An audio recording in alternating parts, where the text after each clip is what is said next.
Florida State and Clemson say they're going to be in the ACC in 2025.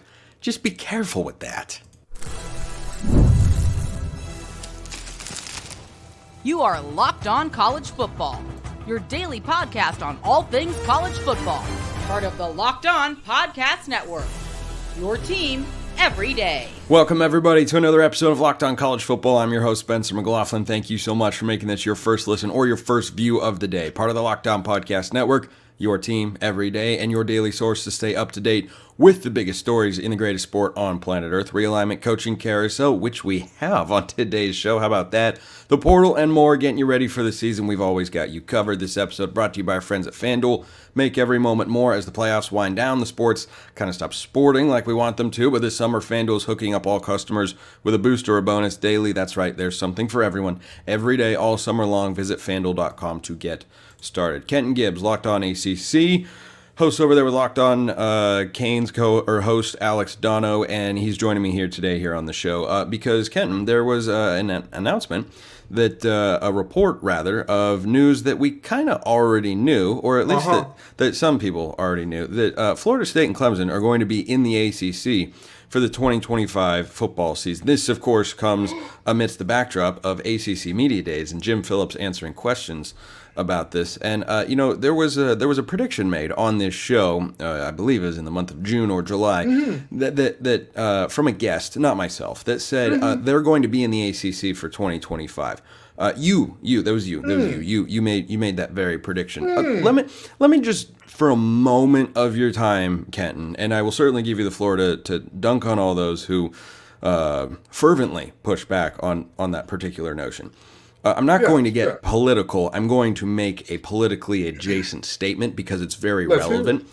A week ago, our president said he was still going to be running for the second term that he sought and had been nominated for. He's not doing that anymore. So when I saw Florida State and Clemson have a report or statement come out that said, yeah, we expect to be in the ACC in 2025, I said, okay, that's what I expect to have happen too. That's what the facts align for. I just, in the back of my mind, I couldn't let go of the thought of, yeah, well, we had one guy who was going to be running on one side of the aisle, and he's not doing that anymore. Right. So the old adage, I believe, is actions speak louder than words. I do think these words are meaningful. Well, here's the thing. We're talking about an 81-year-old man there. I'm sorry, but I don't trust 80-year-olds with anything. And again, this is not to talk about anybody on the political. This is just the facts of the matter. Anita Baker, I love her to death. She makes my favorite music in the world. If you ever hear a function and Sweet Love comes on, there's going to be a bald-head brother singing in the background to the top of his lungs. That bald-head brother is going to be me. It's going to be me, and I'm okay with that. But here's the deal. When she canceled her concert in Atlanta, everybody was mad at her. I said, that's a 70-something, 60-something-year-old woman. You can't count on people that age to do what they said they're going to do. These institutions, however, they don't have those same problems. You see, institutions don't age the same way people do. They're not a person, a artist, a presidential candidate. They're one bad slip or fall away from, hey, I'm out for 3 weeks, okay? You and I, Spencer, we're young enough to where if we slip or fall, we get back up. We got to record a show in 5 minutes. What are we doing here? That's exactly when you get to that age, that slip or fall, hey, I'm out 3 to 4 weeks, okay? We'll reevaluate, you know. But in all seriousness, I say that to say, I not only told y'all so, common sense would have told you so if you would have paid attention. And here's the thing. I know that there are going to be people who commit a lot of revisionist history. And here's the thing. Y'all people should be glad. You should thank your lucky stars that 2 men were born, Spencer McLaughlin and Alex Dono, because you know why? I'm the type of petty, I'll go through every single comment that said, you're just like Utah last year. Your conference is over. You just like Arizona State fans last year. This team isn't coming back. They played there. Okay, they've got one more year in the ACC. They won't be back for 2025. Missed the deadline, you say. Again, court takes time. On TV, I know that we see small claims court get wrapped up in 30 minutes. Judge Mathis is going to say somebody's on the pipe, and then boom, the case is over. That's how it works. Judge Judy's going to call somebody a bozo, and that's how it works. Judge Joe Brown is going to say, let me tell you something. And then the case is over. In real life, Court takes time.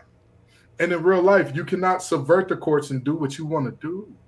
That's not how this thing works. Florida State and Clemson are going to abide by their contractual obligations while they're contractually obligated. And I'll tell you what, there is a scenario, because the statements that we've seen released by the SEC and Big Ten, there is very much a scenario where if Clemson and Florida State lose it, they end up staying in the ACC long term. Long term. And by long so I want to go on that tangent for just a moment, because Jim Phillips, the commissioner of the ACC, in his opening remarks, he was of course speaking about the state of the conference and the challenging position they find themselves in. He said what I think any commissioner would say, and also just a quick factual recap for those who are not following this stuff every single day. The deadline that Florida State and Clemson said they were not expecting to give notice to the ACC to is August 15th. So still technically a few weeks away, which is why I said, look, words are one thing, actions are another. That's the date they'd have to notify the league by if they're going to leave by the 2025 season. That seems very unlikely. But Jim Phillips is projecting an image here, Kenton, for a league that, is going to fight, that they're not going down just taking body blows and headshots. And, I think it's a little different from the Pac-12 that we're projecting a message of solidarity and togetherness. I think there's a little bit more feistiness or a little bit more of a combative element from Jim Phillips, where we all assume, and I have, guessed many a times, and I do still think Clemson and Florida State ultimately get out. Yes. But Jim Phillips is not going to just allow that to happen. His dream scenario is those two schools are forced to stay in the ACC and adhere to the grant of rights that those two schools signed, something that he mentioned without being prompted to do so in his opening remarks. And that's a hurdle that Florida State and Clemson have to get over, or they will be in the ACC, not the Big Ten of the SEC. And again, when I said they're going to be in the ACC long term, what I meant was 5 years or so. And I get it. In the grand scheme of things, that's not actually long term. But I'm saying, in comparison to what people were saying before, the ACC is going to blow up this summer. Because again, like I said, Spencer and Dono, they're better people than me. Because I have looked at those comments. I've read through them. I've read, this is a talking head that doesn't know what he's talking about. This is a such-and-so clone that doesn't know what he's talking about. And lo and behold, That clone happens to be right a little bit, huh? That talking head seems to be right a little bit. I don't approach this with a bias for the ACC to exist as it currently exists. I don't. I really and truly want what's best for all of these universities. And here's the fun thing about it. My check doesn't increase or decrease whether the ACC championship is Clemson versus Florida State or whether it's Old Dominion versus Wake Forest. My check doesn't go up or down. It doesn't. So with that in mind, I need people to hear me and understand me. I'm not talking to you from a standpoint of Florida State and Clemson are stupid for doing this. I'm not. I'm talking to you from a standpoint of this is the most logical course of how these proceedings will go. And again, if we are looking at a situation, I talked about, hey, if they lose, they'll be in the conference for maybe 4 to 5 years. That's absolutely a possibility, because everybody's talking about the Big 12 bringing in 6 or 7 billion in private equity. I don't think that y'all quite understand what private equity is and the fact that they don't give out free money. That's not what private equity is in the business of. And if you give out 7, I don't even want to know how much they're going to recoup. I don't even want to know. So with that in mind, you then stuck on that situation of, well, hey, what if they lose? But also there's a world where they win. If they whoop the wheels off the ACC, they're going to leave. But again, I don't see it being a mass exodus for the ACC. And that's not because of an ACC bias. It's for this reason. Clemson and Florida State over the past 2 weeks, the word has been everybody's out on them. Everybody's sour on them. Nobody's sure who wants to take them. Yeah, I don't buy it. I don't. Now here's the thing. Well, except for the Big 12, of course. Like, the buzz about the Big 12. Of course, the Big 12 will be in. But this notion that the Big 10 and the SEC, if Florida State and Clemson became available, would just say, no, we don't want you. We don't need you. I don't know about that. Here's where I'm going with that. Even if I say they're lying for lawsuit purposes, for legal purposes, to say they didn't tamper, right? So that when they come to the market, right, if there are even hints or sniffs of Florida State and Clemson not being wanted, what the hell is the market for Louisville? First, this episode is brought to you by our friends at FanDuel. I love sports. Was that obvious? Gosh, I hope so. I love them so much, I never want them to stop. I know many of you don't either, and as the playoffs wind down, we don't get as many sports as we used to, and they just stop sportsing like we want them to, but FanDuel lets us keep the sports going whenever we want. All you have to do, open the app, dream up sports anytime that you are in the mood. It's that easy. This summer, FanDuel is hooking up all customers with a boost or a bonus daily. That's right. There's something for everyone every day, all summer long. If you want to bet college football, they have got more and more games. They have got moving lines. Everything is out there that you could want. Games, win totals, conference title odds, national championship odds, Heisman odds. Everything is there. It's fun to just look around. I talk about the lines they make and how it shifts all over this show because it's useful. So head over to FanDuel.com and start making the most out of your summer. That's FanDuel.com, FanDuel, official sports betting partner of Major League Baseball.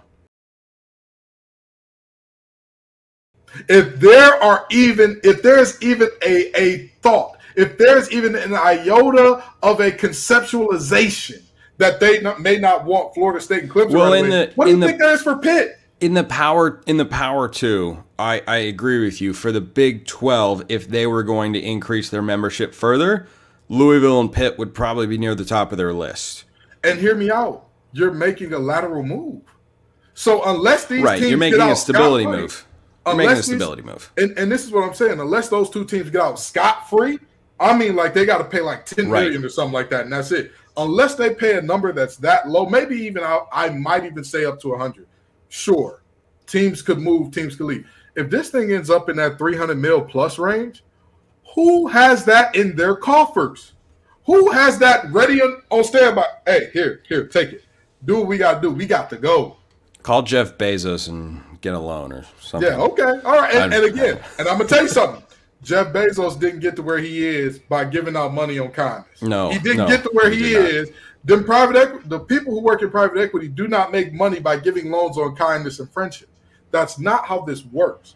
So when I look at these universities, I'm saying very simply, the ACC is in much more of a situation where the Big 12 was with Oklahoma and Texas leaving than where the Pac-12 was with Oregon, 100%. USC, UCLA leaving. It's not the same at all.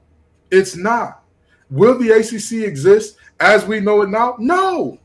I don't want anybody to sit up here and say, oh, Kenton is saying that FSU and Clemson are staying for 5 years. I'm saying that's a worst-case scenario for them, best-case scenario for the ACC. Yeah. That's what that is. However, what is much more likely is that then they get out without having to pay a dime.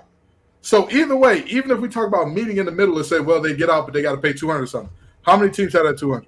UNC just got in an argument over whether or not they have their budget and whatnot. NC State, I don't think they had that type of money. Boston College, who has that type of money? SMU just had to get an infusion of money to get in the conference. They ain't going nowhere.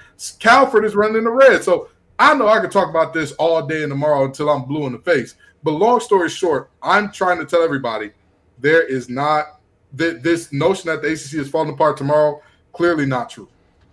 For 2025 at least, it'll look as it will look in 2024. So it'll feel normal for a little while longer, but how much longer? Well, we'll just have to cover that come 2026. Kenton Gibbs, Locked On ACC, Locked On Wolfpack as well. Kenton, appreciate the energy as always, my man.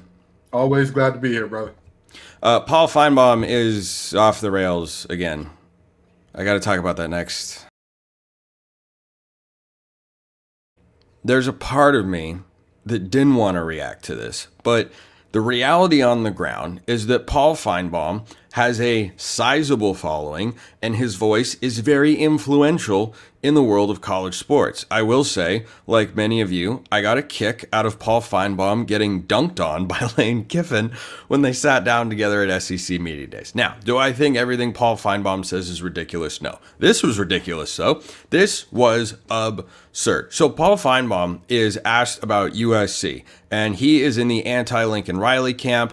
I am not in that camp personally. I have staked my flag down and said I think Lincoln Riley can still coach and will get better from the 8-5 disastrous season by USC and his standard that they had a season ago. Not trying to tell you that was a good year. It wasn't. They went 1-5 in their last 6 games. That I don't care if you're in the midst of a 4-8 season. That shouldn't happen at USC. It should never happen at USC. So I'm not trying to argue that that was good. But this lunacy that Paul Finebaum proposed just drove me up a wall. Because I don't even know if he actually believes it. It's one of those takes that I think is really, really common on national TV and televised sports talk to generate attention. And look, maybe it's working here. But again, I say, I do not want this to go. I'm going to do whatever I can to push back on the notion that this could be considered a serious sports take, because it is not. So he thinks Deion Sanders could replace Lincoln Riley if he gets fired after this year. Number one, USC is not going to be so bad of a football team that Lincoln Riley gets fired. That's the first part. Number two, the idea that Deion Sanders is the right replacement is just so... It's such an eye roll. I mean, it's such an eye roll. And for any of you out there who saw this take or heard about it and thought to yourself, that's so ridiculous. Why would that ever happen? There are a couple reasons why, and I'll get to that in a moment. That's ridiculous. I assure you, I had a more visceral reaction. It's pretty hard to make me legitimately upset when my sports teams do dumb things in big games. That's one way. Me playing golf like crap. And yeah, that's about it. And then seeing takes like this. So the idea that Deion would just bolt, just because Shador's going to get drafted after this year and Travis Hunter will be taken in the NFL draft after this year, as if those are the only players that are good that Colorado has on their roster or that Deion could ever get to go play football at Colorado. That's the first reason it's ridiculous, is the suggestion being, well, USC is a much better job. Yeah, it is. It is a much better job. Does it make it a much better job for Deion? No. The fit with Deion in Colorado is actually quite perfect, because for their entire run in the Pac-12, Colorado, and for the years before that too, they were irrelevant. They were non-existent in the football space, in the recruiting space, in the media space. No one cared. No one talked about them. They didn't generate any buzz, so they didn't get any great players. But Deion comes in and suddenly maximizes the attention there, and everyone goes absolutely crazy because of the insane television ratings. I mean, what Colorado did last year from a television standpoint, from 2023 to 2022, it has to be the largest year-over-year jump in television viewership in college football history. I don't have that documented. I'm just saying I don't know how a school could go from like the 40s or 50s nationally in television viewership to top 5. Okay, that jump, that is not normal. That is not normal. But that's why they were a great fit. Deion Sanders at USC, look, has Deion Sanders recruited the high school kids exceptionally well whilst at Colorado? No. No, he has not. His transfer portal classes, off the charts good by Colorado standards and by a lot of standards. They are bringing in a lot of their roster through there. And this is going to be a prove-it year for whether or not that is sustainable. Can you just largely, not entirely, but largely neglect high school recruiting and bring in 30 to 40 kids every year via the transfer portal? Does that work? Can you build a culture? Can you get an environment? We're going to find out. I think Colorado's a bowl team this year. I don't think they're much more than that, but I think they're 6-6, 7-5 sort of team. They addressed their weaknesses this offseason. I'm inclined to reward with my predictions coaches and teams that address their weaknesses. Lincoln Riley and USC fall into this category, by the way. But Deion Sanders going to USC, what about that feels like a good fit? Well, it's prime time in Hollywood. What, is prime time lacking for attention up in Boulder? I think the friction between the Los Angeles media, who have been very tough, oftentimes justifiably so, on Lincoln Riley, or the national media that would cover USC in that sense, with Deion Sanders there, I think it'd be magnified even more. And I think so little about what Deion would do at USC would be about coaching. It would be about the Deion experience. It would be about the hype machine. So that's another reason I don't think that's going to happen. Here's another one. If he goes from 4-8 his first year. That was Colorado's record a season ago. 2, let's just say 6-6 this year. Let's say he then goes 7-6 and he wins a bowl game, beats a decent team. Why would Deion Sanders want to go and start over? Because if USC is such a train wreck, if it's such a disaster, the way that Finebaum thinks that it could be for the Trojans, or that Lincoln Riley's capable of delivering, again, an opinion I do not personally share, if that happens, if you're Deion Sanders, why would you go and start over?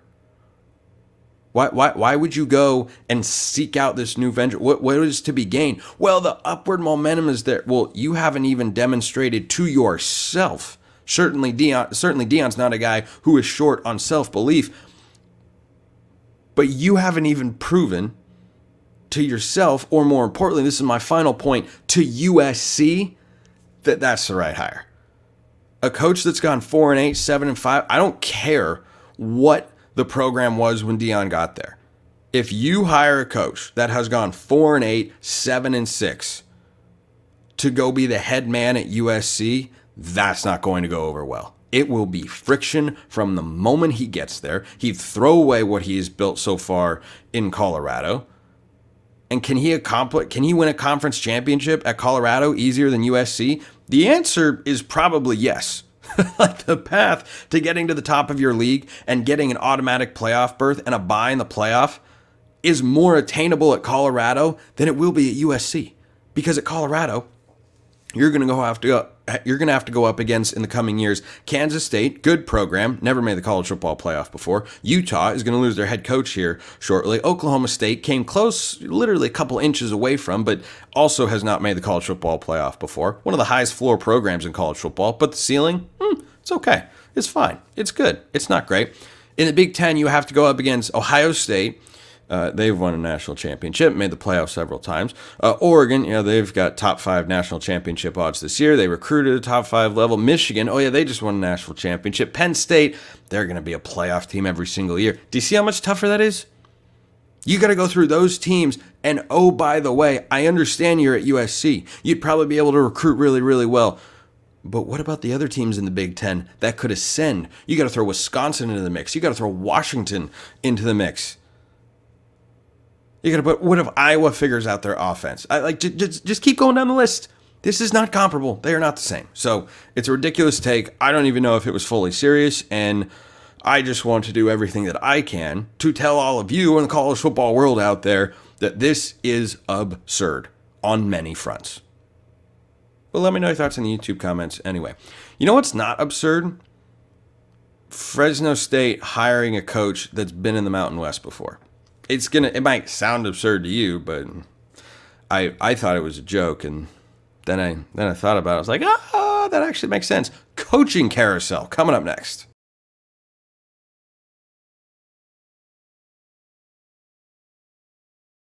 Did you know that there is a coaching vacancy at a rather big time Group of 5 school, as in a playoff caliber school, not just in 2024 and beyond? Yeah, there is. Want to make sure you're all aware of it. So, been meeting to get to this on the show. Had a bunch of content at SEC Media Days last week, but I did not forget about you, Fresno State. I did not overlook the fact that Jeff Tedford, unfortunately, had to retire due to medical complications. And we all certainly wish Jeff the best and hope that he is able to go into retirement and enjoy everything and anything that he wants to do after a long and successful and storied coaching career.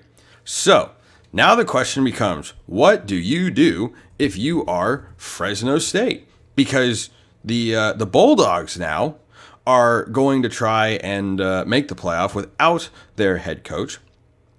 And look, do I still think that at the end of the day, the Bulldogs could win the Mountain West? Sure.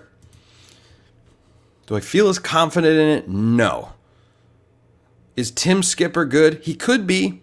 That's the interim head coach and probably the interviewing head coach, who is, of course, promoted from the staff because there were no other options even this late in the coaching carousel. But this is now an open, high-profile Group of 5 job. So if you're a fan of a Power 4 school out there, this is not one your head coach is going to leave for, but you better watch out for your coordinators. Do you know how many coordinators that want to be a head coach that would say, yeah, I'll take the Fresno State job? Pretty good job as far as group of 5 schools are concerned. Pretty high-level brand there. You're in the state of California, so you have some fertile recruiting ground not far away from where you are. Driving distance, north and south. So you got a talent base, you got a brand. Look, that's a job that if you want to have your first head coaching opportunity, gosh, it'd be a great one. It'd be a great one if the ties lined up. But here's a name. I'm just going to throw this name out there. I haven't seen his name on any lists, and it's going to sound a little crazy, but I am not going Paul Finebaum here. I legitimately think this could be a good idea. Does the name Brian Harsin mean anything to you? Because Brian Harsin was a head coach at Boise State before he went down to Auburn. That was a disaster. And he's been out of coaching for several years, at least in the head coaching space for college football. So why exactly would he not be a candidate for this particular role? Allow me to read you his coaching records whilst at Boise State.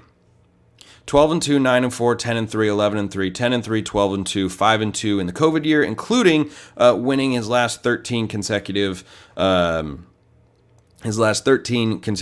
Mountain West regular season football games. 8-0 in 2019 and 5-0 in 2020. It's not bad. So he's a well-known name out west. He's got familiarity with the conference. Heck, he's familiar with your school because he's played against them several times.